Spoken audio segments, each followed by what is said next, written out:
Thought I'd bring you for a little tour around my new nursery seed raising potting area. So I'm taking advantage of a mulberry tree that does not produce mulberries. It's right next to a big bunch of bananas. So what's going on over here is I have got dahlias that I saved from the food forest because they were dying.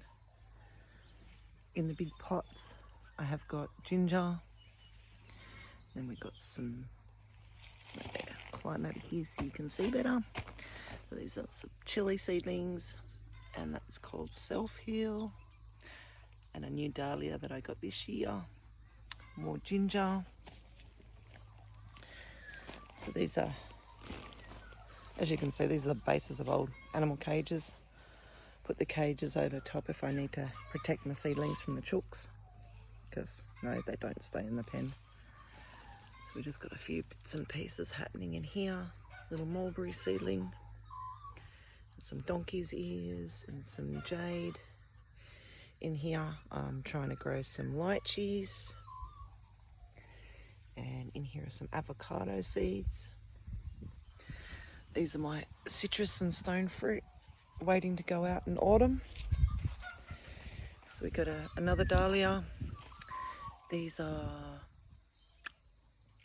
gladioli, I think, and I have yet to learn what this little thing is, but they were all survivors down in the food forest, so I brought them up.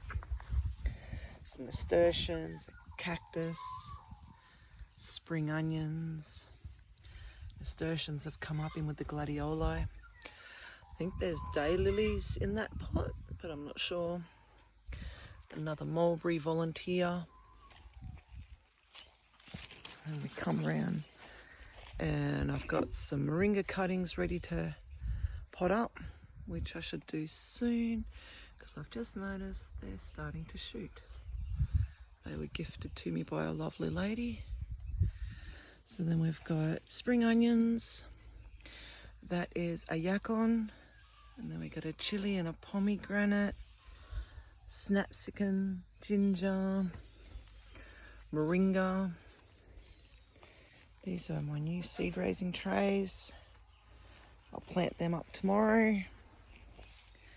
And then we've got a regular capsicum, some more chilies, another capsicum, tomato that's looking a bit sad, but you never know. Another chili, more trays that will be filled tomorrow. I did these ones this morning. I watched a TV series years ago by Monty Don called Fork to Fork, and he was saying that once you've done your seed raising mix, you put your seeds on top and then you put vermiculite over the top, so it covers the seeds, but the vermiculite is so light that the seeds can easily push through it, as you can see here with these little guys. Just out of interest, what are they? They are snapsicans, saved from my own seeds. This is a cute little ground cover. Whole heap of rosemary I've been taking cuttings from. There's a whole variety of stuff happening in there. These are ones I potted up this morning. They are radish and turnips. This whole tray is pigeon peas. And then these guys are all in the squash and the courgette family. This is all ginger in these pots, and in there and over there. In here we got sweet potato and pepino, basil and tomatoes, more tomatoes. And then we come up further. So these are a couple of zucchini I potted up this morning. More sweet potatoes. Over here we've got more ginger. In this one I put calendula and Mad Hatter capsicums.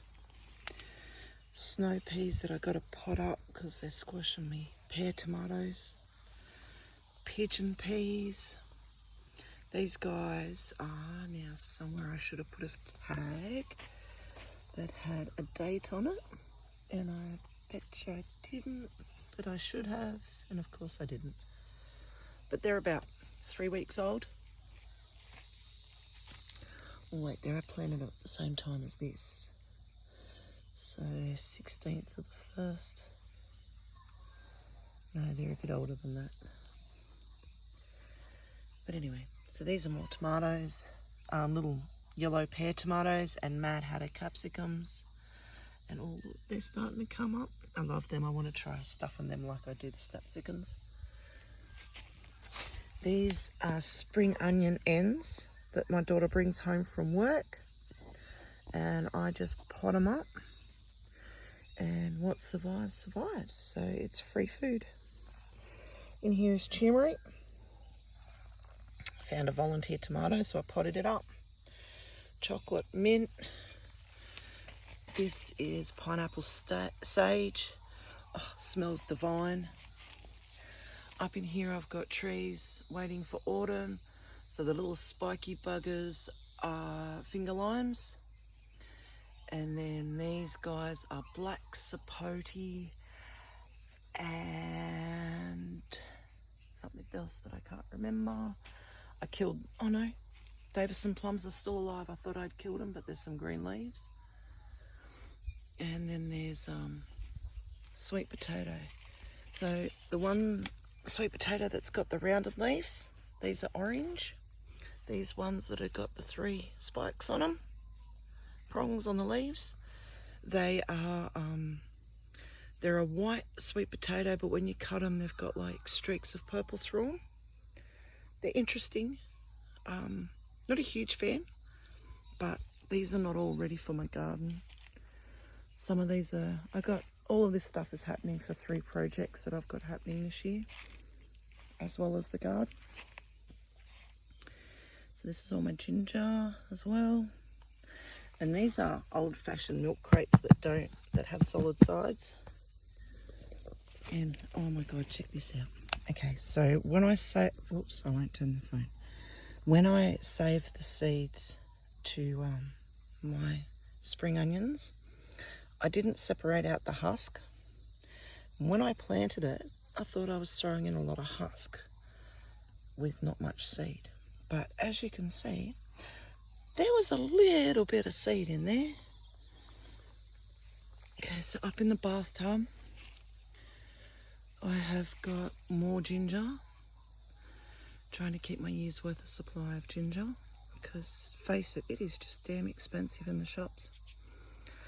And these are the ends of my Egyptian walking onions that were trying to walk down in the food forest, and there was nothing good for them to walk into. So I thought I'd throw them up here in the bathtub with the ginger. The bathtub is filled with palm fronds on the bottom, whole heap of horse manure, 1 layer of potting mix, and then this is the mulch that I get from my local dump, which is so good. It's boiling hot when I get it. But yeah, so this is my new nursery area. It works pretty good. Like this side gets the morning sun in summer, and then it's protected from the westerly afternoon sun on that side. You can see that some seedlings, like I had them in the wrong spot, they started to go straggly, long and skinny, and needed to be moved out into a more sunnier position. I've noticed some of them up here, like these tomatoes are not quite getting enough sun, and nor are they, so I'll have to move them out where they get a little bit more sun. But I don't want to put them right out in the sun because they'll just fry. Just while we're standing here, there's my dog's swimming pool, a couple bathtubs I picked up from the local dump, and that is actually an old metal cupboard with no shelves in it. That's going to be another raised bed. Okay. Using what you have.